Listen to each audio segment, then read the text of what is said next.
The Honourable Tama Potaka. Thank you for giving me the chance to have a few words and make a few observations on going for growth, economic growth, and how we can go for growth with, for and alongside Māori.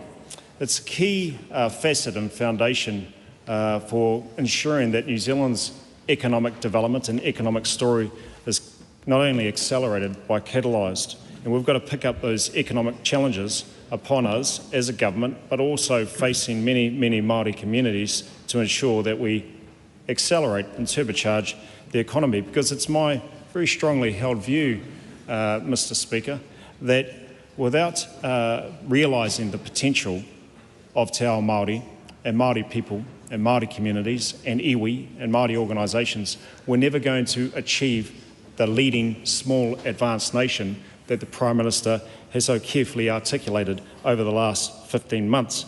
And the first pillar for doing that is making sure we recognise talent and encourage talent and develop talent. Not just that talent that's out there at Tipene and St Stephen's and sometimes across the other side, but recognise the youth of our population, knowing that over the last 10 years there's been a growth of nearly 50% of the total Māori population in this country. That's absolutely phenomenal. That upward trajectory actually, if we support it carefully, if we facilitate opportunities carefully, is going to create huge ballast for the nation's economic growth. And you can't have economic growth without social growth and without cultural growth. Those things, in my world, come together very carefully. That's why it's my great privilege to be the Minister of various matters.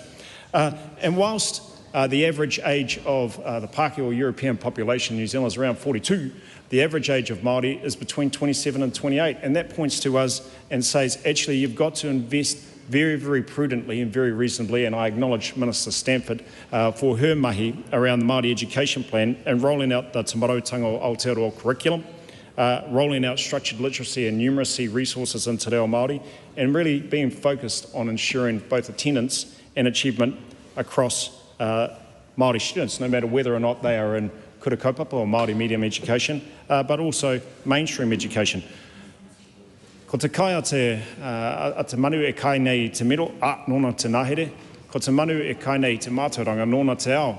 That bird that participates in the meadowberry has a great time in the forest, but that bird that participates in education has a variety of global experiences and opportunities available to him and her. But not only that, Māori land and the development of Māori resources is also a massive challenge upon us. And there's a lot of regulatory molasses that affects Māori freehold land, which comprises around 5% of the total land of New Zealand, 1.5 million hectares of this country.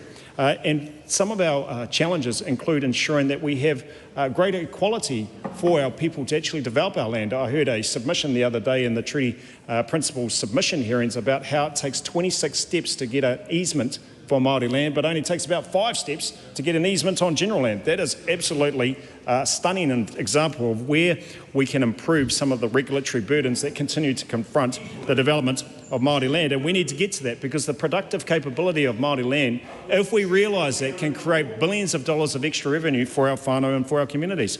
Promoting trade and investment, well, we heard from Minister Todd McLeay, who was here earlier on, who has been absolutely instrumental in driving international trade deals to enable massive exporters, including Māori businesses like some of those that we heard from today at the Ahu Whenua Awards announcement, Whangaroa Ngai o Tonga, and also Tawapata South in the primary sector, but others like Tuaropaki, who's partnering with Obayashi in producing hydrogen down in the middle of the central North Island, and of course Waikato Tainui and their hotels out at the Auckland Airport with a core. So that notion of promoting trade and investment and getting our Māori businesses and folks out there is absolutely important.